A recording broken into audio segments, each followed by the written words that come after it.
On Monday, because it was a day ending in Y, presidential candidate Senator Bernie Sanders, IVT, made a conspiratorial insinuation about a billionaire,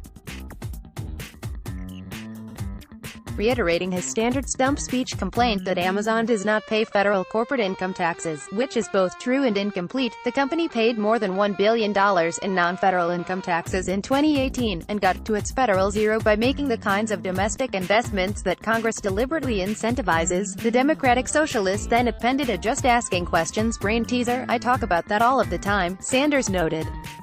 And then I wonder why the Washington Post, which is owned by Jeff Bezos, who owns Amazon, doesn't write particularly good articles about me.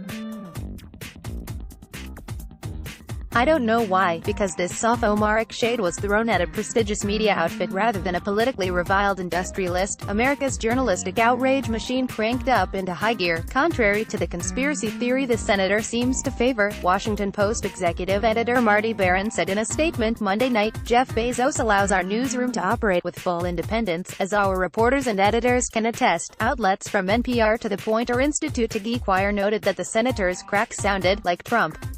The lead item in today's CNN Reliable Sources newsletter was "Dems take aim at media." That clamor was in sharp contrast to the media crickets 2 months ago when Sanders tweeted out this equally conspiratorial garbage. The Koch brothers are preparing to try to buy the Democratic Party and buy the 2020 election. We cannot let them. The only way we will stop them is to build a grassroots progressive campaign that rejects their right-wing ideology. https://t.co/bob and Blixenar, Bernie Sanders, @BernieSanders, June 11, 2019. A Nexus search of this equally fantastical claim brings up exactly one passing reference. Bernie's half-century political career, consistent with the progressive economic tradition he now personifies, has been one long warning against a Star Chamber-like cabal that seemingly controls everything except political representation in the Green Mountain State. There is a handful of people sitting at the head of the main banks controlling the destiny of underprivileged nations, the country as well as Vermont's economy, he warned, nonsensically, in 1976.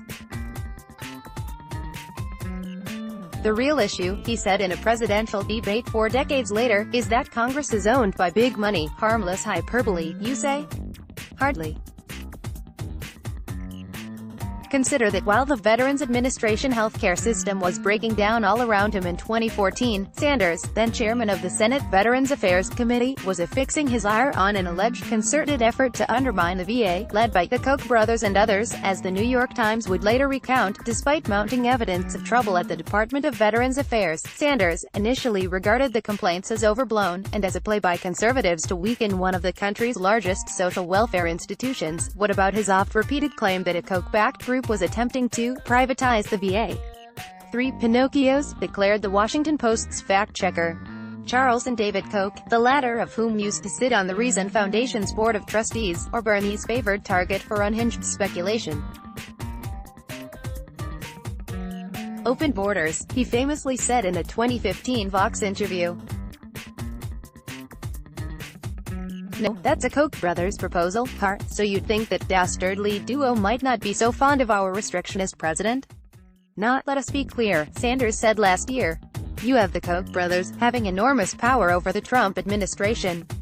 On his Senate website, he asserts that it is clear that the Koch brothers and other right-wing billionaires are calling the shots and are pulling the strings of the Republican Party, which he then demonstrates by quoting at length from the 1980 Libertarian Party platform. Anti-corporate animus is so central to Bernie's worldview that even a statement made yesterday to distance himself from President Donald Trump's anti-media populism contained the same dystopian media domination fantasies that the progressive left has been peddling for decades. We've got to be careful, Sanders replied to a questioner complaining about the media. We have an authoritarian-type president right now who does not believe in our Constitution, who is trying to intimidate the media and so forth, and that's not what we do. But I think what we have to be concerned about in terms of media is that you have a small number of very, very large corporate interests who control a lot of what the people in this country see, hear and read. They have their agenda. That's what they want, and concern over the agenda for those very, very large corporate interests has taken Sanders to some policy places that would seem to be at odds for his declared reference to the Constitution. The senator's first ever proposed constitutional amendment was a reversal of Citizens United v. FEC, in which the Supreme Court overturned on First Amendment grounds a federal prohibition on corporate entities' ability to broadcast political documentaries before an election. In April last year, Sanders joined a group of senators asking the Federal Communications Commission (FCC) to investigate the news activities of the conservative local TV conglomerate Sinclair Broadcast Group, to determine if it conforms to the public interest, and if that determination was negative, terminate the company's licenses. The FCC wisely declined the invitation. Conspiratorial thinking, as Reason Books editor Jesse Walker has continually reminded us, is neither the exclusive domain of the progressive left nor of the authoritarian right. But there are some repeated tendencies in both camps. It would be nice if journalism outfits noticed that more often when their cherished colleagues are not the target. Let's block ads. Why?